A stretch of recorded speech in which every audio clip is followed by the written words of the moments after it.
A terrible homestand ends on a fittingly bad note. Colby, hit it.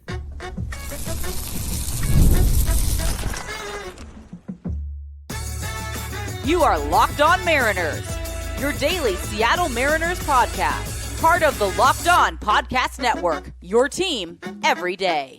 Ahoy, sailors. It is Wednesday, May 14th, 2025. This is Setting Gonzalez and Colby Patnode for the Locked On Mariners postgame show, part of the Locked On Podcast Network, your team every day. As always, if you want to hear from me and Colby even more and help support the show, you can check out our Patreon. All you have to do to check that out is click the link in the description of this episode. Mariners lose to the Yankees today 3-2 despite having a 2-0 lead halfway through the game. They wrap up the homestand 1-5 and now head out on a long road trip after the off day tomorrow. A couple of pretty obvious turning points in this game. We go to the bottom of the fifth inning where Jorge Polanco singles with 2 outs and Julio drives the ball to deep left field that just barely dies on the warning track. Could have made it 4-0 Mariners at the time. We had a really good Julio game today. Could have had a great Julio game if that ball went a couple extra feet, but it did not. And then immediately after that, the Yankees started to claw their way back into this game. Anthony Volpe with a double with 2 outs in the top of the 6th. And then Jason Dominguez follows that up with a double of his own to drive in the only run that the Yankees were able to get off of Luis Castillo this afternoon. And then in the bottom of the 6th, the Mariners had another opportunity to play add-on, could not capitalize. That was kind of the story of the second half of this game. Cal Raleigh and Dylan Moore able to get on with 1 out, but Leody Taveras strikes out swinging, and then Ben Williamson flies out. Top of the 7th, Gabe Speier comes in for Castillo and immediately gives up a game-tying home run to Paul Goldschmidt, who was pinch hitting for catcher J.C. Escarra. And then the very next inning, Aaron Judge hits the go-ahead and game-winning home run for the Yankees, giving them this game, giving them this series, and that is the story in this one.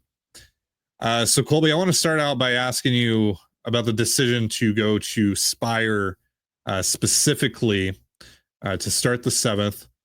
Castillo was at, 90 pitches, 93 pitches? Would you have brought Castillo back out there to face Escarra and Vivas? Or do you like the move going to Speier, which allowed Aaron Boone to go to Paul Goldschmidt in that situation against the lefty? Well, first, I would reject the premise that Paul Goldschmidt only came into the game because Speier was the pitcher. They were going to use Goldschmidt in this game. Of course they were. He's, Sure, an MVP candidate right now, if not for his own teammate being the best player in baseball, and I'm not sure it's remotely close at the moment. So, yeah, I don't think that really had anything to do with it. And then the question becomes, okay, do I want tired Luis Castillo, who the box score says he pitched really well, and for the most part he did. I'm not saying he pitched poorly, but he gave up a lot of hard contact in this one, and there was traffic all day.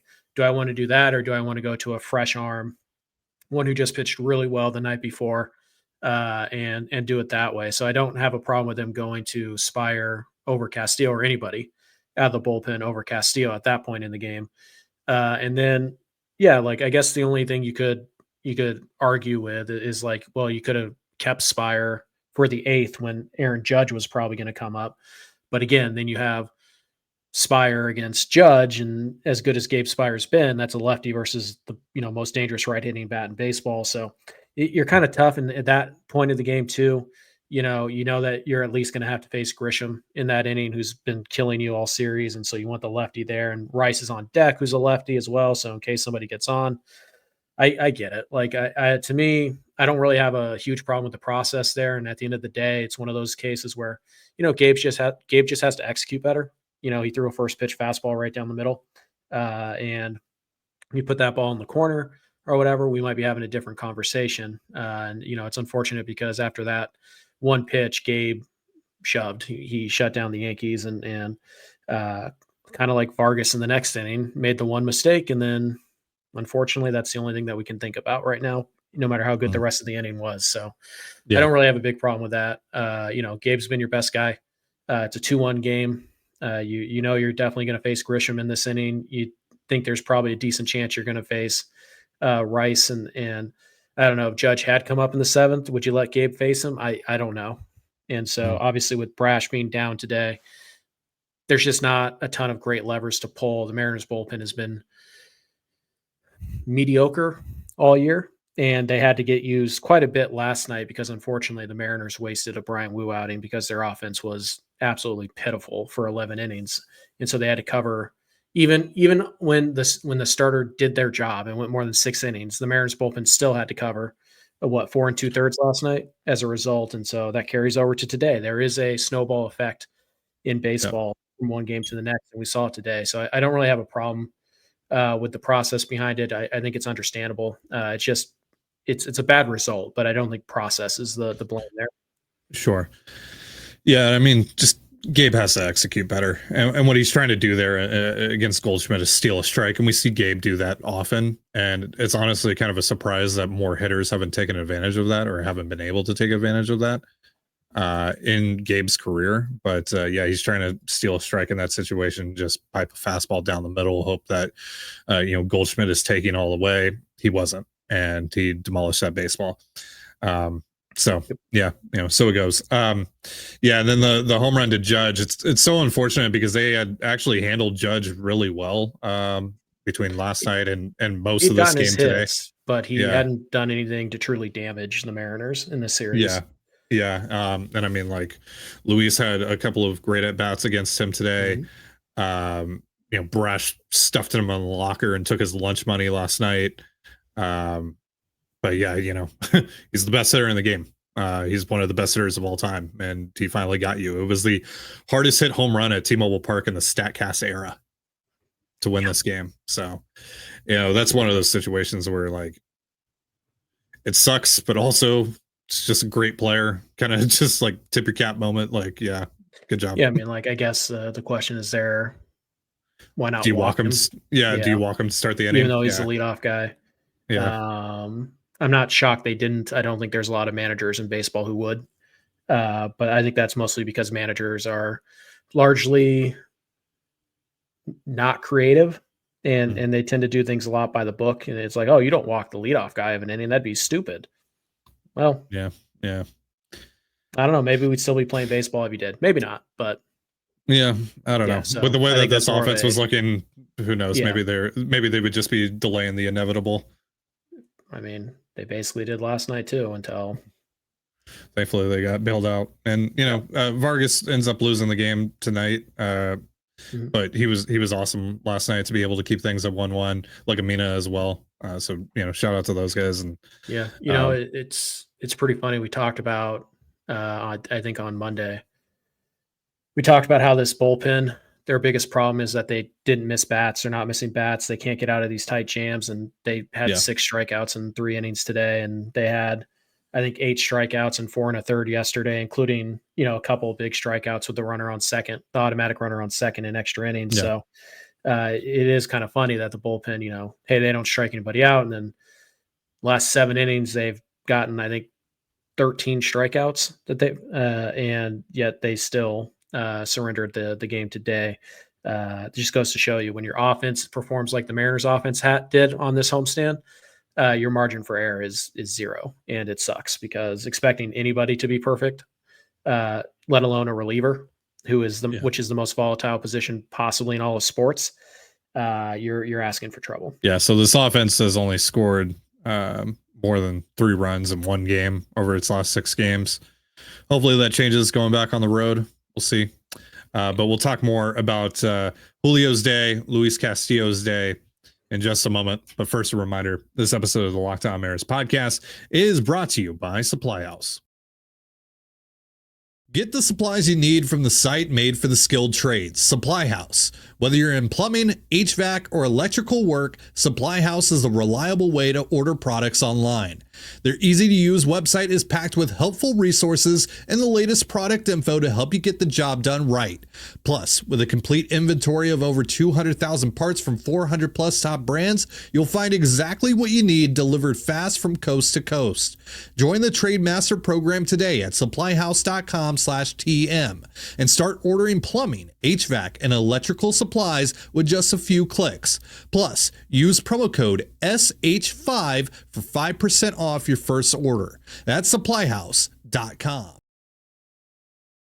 And you're listening to the Locked On Mariners postgame show following the Mariners 3-2 loss to the Yankees to finish off a 1-5 homestand. Not good. But you know what actually was pretty good today? Julio's defense and his bat a little bit. Again, if that ball goes just a couple of extra feet that he hit in the bottom of the fifth inning, we're probably having a different conversation about this game. And we're talking about maybe one of Julio's best games ever, because he kicks off this game by robbing Trent Grisham of a home run. A little bit of a get back after that one Grisham home run on Monday, bounced off of his glove. And then he drives in the only 2 runs for the Mariners today on a fastball on the outside part of the zone that he just punches down the right field line. Really nice piece of hitting there for Julio. And then again, almost left the ballpark in the bottom of the 5th inning. Overall, what did you think about Julio's day, and what do you think about, just what you're seeing out of Julio right now? Yeah, it's kind of been a continuation of what we've seen over the last few weeks, that Julio is just having really good at bats. He's cutting down the strikeouts significantly. I know he struck out once today, but considering the Mariners struck out 15 times, I would say that was hardly a problem that Julio could have corrected. He's hitting the ball hard right now. It's still not perfect. He's still getting beat on fastballs on the inside corner quite a bit right now. But the fact that you look at the double he had today, right? It was a fastball 2-seamer on the outside corner. It was a good pitch, and Julio didn't try to do too much to it. We've seen Julio, roll over on that pitch a ton in his career, and this time he just shot a line drive down the line. Very similar to the Gametime double that he hit against the Astros about a month ago. Right. So Julio, the overall numbers weren't incredible at this homestand, but I feel like there were a ton of really good at bats, a lot of good results that didn't necessarily count on the stat sheet, so to speak, like the ball that he drove to left field. Next month, that's a home run. And it was a homer in 5 ballparks. He hit at 107, I believe, off the bat. Just unfortunately, the ball just did not carry all that well today. You had to hit line drives to slice through that, and that's what Goldschmidt and Judge did. But fly balls weren't really carrying that much today, and it's unfortunate. But I thought Julio looked really good, and Julio's in a good spot right now. I know, it's only like a 110 WRC plus right now. The slash line's not incredible, but I think Julio's in a really good space right now. And you get some help, then he gets some help, then he can be the centerpiece of this offense. And it's interesting because typically when Julio's in a good place, he's like the best hitter on the planet. Right. And we see that. And what we're seeing now is Julio has just been consistently good for about 2.5 weeks. Like, he hasn't been incredible. Like, oh my God, he's an MVP candidate, but he's just been consistently good. And that's what we've talked about. Like, when Julio's not the best player in baseball for a month long stretch at a time, can he at least be above average pretty consistently? And that's what we're seeing right now. So I think Julio's in a really good spot. He's one of the only bright spots coming out of this series. Julio has made some really great defensive plays as well. And we're starting to see why Julio is, potentially, top 5 most talented player in baseball. And we saw this series, unfortunately, again, just not enough help and a little bit of, poor luck on the fly ball. And today would have been like Julio's statement game. And we were that close to getting it. And unfortunately, this was the homestand of Murphy's Law. Everything that could go wrong in the series did. And it sucks that part of it is that's baseball. Part of it is that your teammates and your 26-man roster as a whole are not playing well enough right now. And they all kind of go hand in hand. So Julio, and a lot of that again is just because you're just so beat up. And you've reaped the benefits of like the next man up mentality, as we've talked about over the last few weeks, but that was only going to last so long. So we'll see if they're going to be able to survive this, but it's concerning right? Because again, you've lost so many key contributors. Right. And this is when we talked about the importance of stacking those wins Yeah, and keep on winning these games while you're hot and huge, not letting huge. games slip out of your fingers, slip between your Yeah, fingers, because there is going to come a point where your depth is just, it's not major league quality. You're going to have not major league quality guys out there, and you're going to lose games like today that you would have won a couple weeks ago. And so you need to stack those wins so you have a bit of a buffer. And the Mariners just went 1-5 on the homestand, and they're still going to be in first place no matter what. They're still in a good spot in terms of their playoff positioning and all that, which it's May 15th. So, yeah, but yeah, like again, stacking those wins and riding and taking advantage of the Dylan Moore and Leo Rivas and JP Crawford and Jorge Polanco, those hot streaks that were incredible, and taking advantage of them and winning those games was huge. And you're seeing why right now, because if they had just kind of survived that stretch, they'd be in real danger right now. But thankfully, because they stacked all those wins on top of each other, they're doing okay. And they do need to play better, and soon. They have a 10-day road trip coming up here. Again, including 7 of them against really good playoff caliber teams.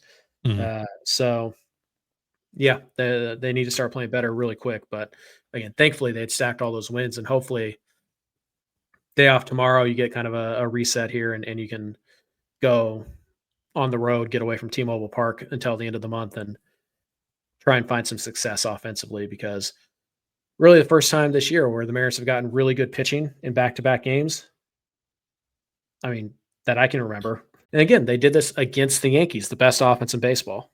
They gave up 4 runs in the last 20 innings played.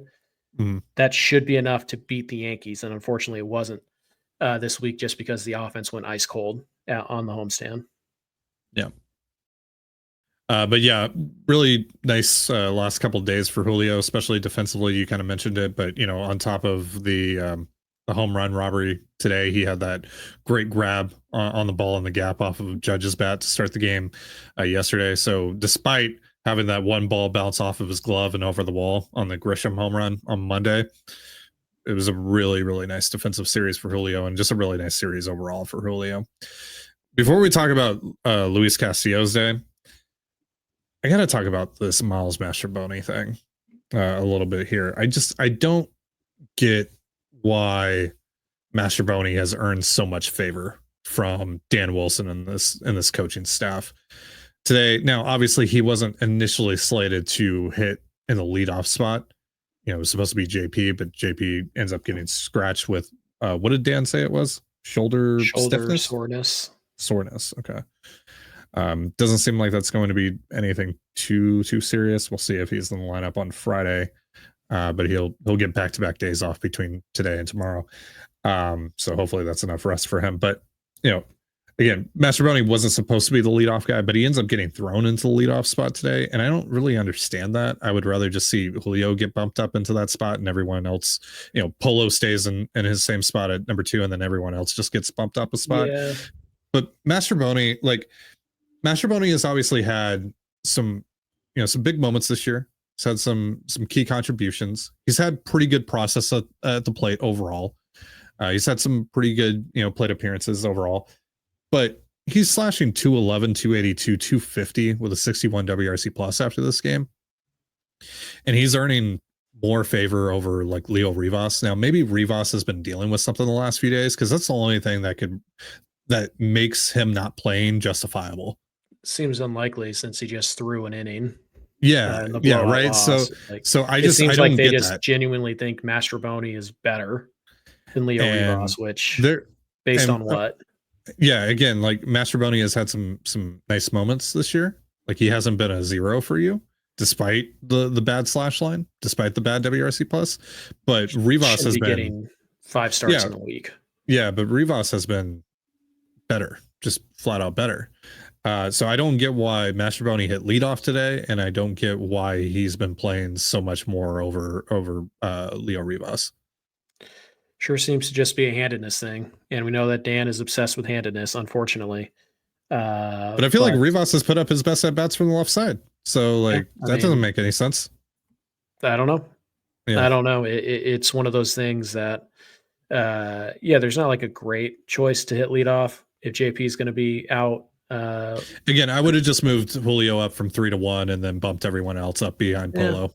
Julio's talked about not loving hitting leadoff because he feels like he's got to run all the way in from center field, and then he like wants a minute to kind of like catch his breath, and he could still do it once in a while. I'm not saying that, but I think if you're trying to keep Julio in a good space right now, you want to move him down, and then maybe. But at that point, even if that is the case, like, okay, Polanco's a better leadoff option, Arozarena's a better leadoff option, Rivas is a better leadoff option. Julio's obviously a better leadoff. I mean, you'd rather have Cal Raleigh hit leadoff. Tavares. I know he had a terrible game today, but like whatever. But like he wouldn't have been any worse than Miles Mastrobuoni. Like it just Mastrobuoni. I don't know like off the top of my head how many starts he had in this homestand, but of the 6 games, I seem to remember him starting 4 or 5 of them. Yeah, and that is an absurd number of games to ask Miles Mastrobuoni to start. He's just not that guy. Mastrobuoni should be playing once or twice a week, not 5-6 times a week. So, yeah. I was trying to think off the top of my head was if there was a game or two where Demo and Williamson started and not Mastrobuoni. Probably was, but I can't remember. Yeah. Anyway, but yeah. So I find the favoritism towards or the preference rather of Mastrobuoni a bit weird from Dan Wilson and his coaching staff, but it's far from the only thing that this coaching staff and Dan Wilson specifically has done this season that makes no sense to me. You're listening to the Locked On Mariners podcast following the Mariners 3-2 loss to the Yankees. Let's talk about Luis Castillo's day, Colby. It's been long enough. He was really good today. He gave up a lot of hard contact today, so it was kind of a weird start. But he goes 6 innings pitch. He only gives up the 1 run. He strikes out 6. He had, again, like I mentioned earlier, like he had a couple of really, really good at bats against Aaron Judge. And when he got in trouble a couple of times, he was able to dig in and get out of it and have some of his best matchups of the entire afternoon. So what did you make of his day? Yeah, kind of a weird day, like you said. 10 hard hit balls in 6 innings. That's not a great number. But giving up just 1 run to the Yankees in any ballpark is a great number. Yeah. I don't care if you're pitching in Yellowstone. That's a great number. So, and I think the thing to see from this start is 17 whiffs on 45 swings, 38%. And he actually had 2 elite whiff pitches working today. 93 pitches, 58 strikes. It's a good ratio for him. 38% whiff on the 4-seamer. The 4-seamer is his bread and butter, and it has been his best pitch for quite a while, but this year it hadn't been. He wasn't getting swing and miss on it, and that was concerning. But today he did, and in fact, the 4-seam velo for the first time this year was kind of back to where it was last year. He topped out at 96.8 to be exact. Yeah. But his average fastball was up 0.7 of a mile, nearly a full tick. The slider was up 0.9 miles per hour. The sinker was up 0.7. So he was throwing all of his pitches harder today. Now, is that just because it was the Yankees and he was feeling good and all of that? Or is that because it's May and this is about the time of year that Luis kind of starts to feel like he's got his velo back and all that? Right. I will say he was pretty slider heavy early in this game. And then he kind of found the fastball. But I think the reason he found success with the fastball is because he showed the slider as heavily as he did in the first time through the lineup. He really attacked guys with the slider, and it was a good slider day. 32 sliders, 15 swings, 7 whiffs, 47% whiff rate on the slider, 19 strikes on the 32 sliders. It was a really solid pitch for him. And again, it really let the fastball play up. Didn't see a ton of the 2-seamer today, only 11 of them. Today was just kind of a classic Luis fastball, 4-seam fastball up, slider down and away or down and in. And then that was pretty much it. And then he sprinkled in, enough 2-seamers that you had to respect it. And then 8 changeups, not really much going on with the changeup today. Threw 8 of them, 5 strikes, only 1 whiff on it, just 1 ball put in play. So changeup, not much of a factor in this one, but yeah, it was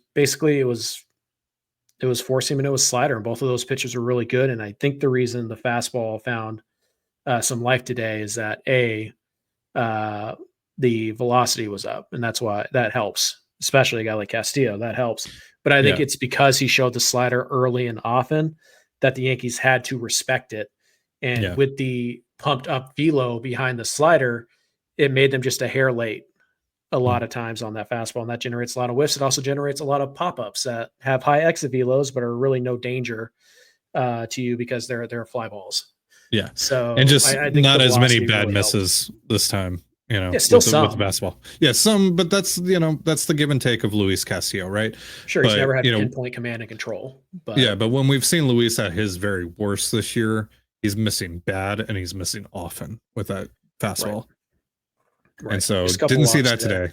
Yeah, so didn't see that today, and that made a huge difference. And again, the tick up in velocity might just be him finding his groove. I mean, this is usually what Luis Castillo does. We've seen this now for a couple of years, which again leads me to what I've been saying, that he has undoubtedly regressed. No one is arguing against that. But I do feel like some of what people have been saying about Luis to start this year is a bit of an overreaction. Yeah, absolutely. I don't think the guy is cooked. I really, really don't. And a start like today, yes, he gave up a ton of hard contact, but I feel like, a start like today proves exactly that he is still capable of doing this. I feel like the fan reaction to Luis, it reminds me of, or it makes me feel like fans look at him like he's, Felix in the last few years of Felix's career. And that could not be further from the truth. That is not who Luis Castillo is right now. He's obviously regressed, but he is not unpitchable.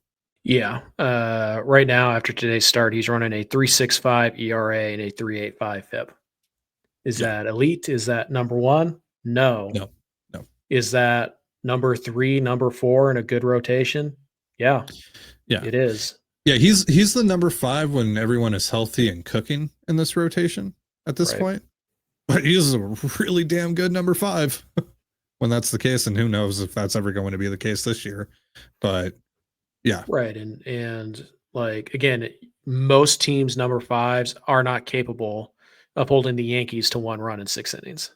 Yeah, they're not capable of going toe-to-toe with Tarek Skubal. No. And giving their club a chance to win. Yeah.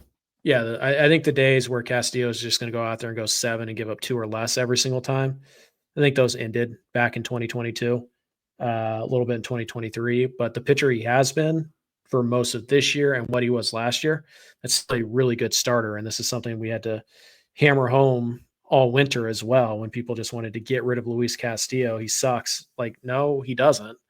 He's not the ace that you got in 22 and 23, but he's still pretty darn good. And he is definitely a valuable asset. And hey, imagine what this rotation would look like if you did trade him this winter and you didn't get an arm back. Like, if you wanted Tristan Casas for Luis Castillo, you think Tristan Casas would be helping this team nearly as much as Luis Castillo right now?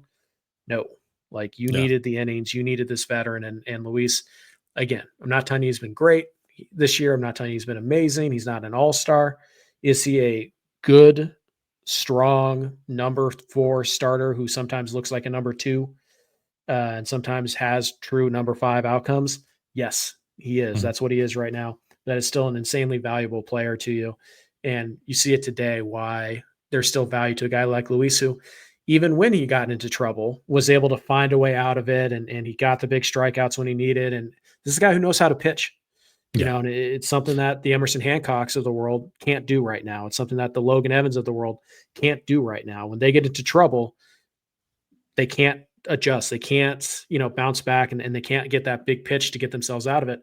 Luis Castillo can, and that's what separates him from other guys who are true number 5 type of starters like Evans and Hancock, is that when Luis gets into trouble, he can find a way to wiggle out of it. Sometimes he doesn't. Yeah. And that's why he's not a number 1 anymore. That's why he's not an ace, but he still can. He's fully capable of doing it multiple times in a game. And that's what separates him from other teams' number 5s. Like, if you look around baseball right now, the number of teams who would love Luis Castillo to be in their rotation is still 25. Like, there's very few teams that would look at Luis Castillo and be like, no, not interested. Like, the dude's still pretty good. He's more than capable of being the stabilizer, right? Which the Mariners need in this rotation right now with all the injuries that they've suffered. And speaking of, Bryce Miller officially landed on the IL today with right elbow inflammation. Kind of sounds to me like it's maybe a little bit of a phantom IL situation with the way that Justin Hollander was describing it and acting like it really wasn't anything serious. He said that the inflammation wasn't even like in the vicinity of his UCL or anything like that. So they expect him back by the end of his 15 days. We'll talk more about that on tomorrow's episode. But for now, that's going to do it for our show. Thank you so much for joining us here on the Locked On Mariners podcast. For Colby Patnode, I'm Titan Gonzalez. Be sure to give us a follow on Twitter at LO_Mariners. You can follow me at Titan Gonzalez, Colby at CPAT11, that's CPAT11. We're also on Blue Sky. You can follow me at TDG, Colby at MLB Colby, and the show at Locked On Mariners. You can also find us on Instagram and TikTok at Locked On Mariners. Have yourself a beautiful baseball day, and we'll see you next time. Peace.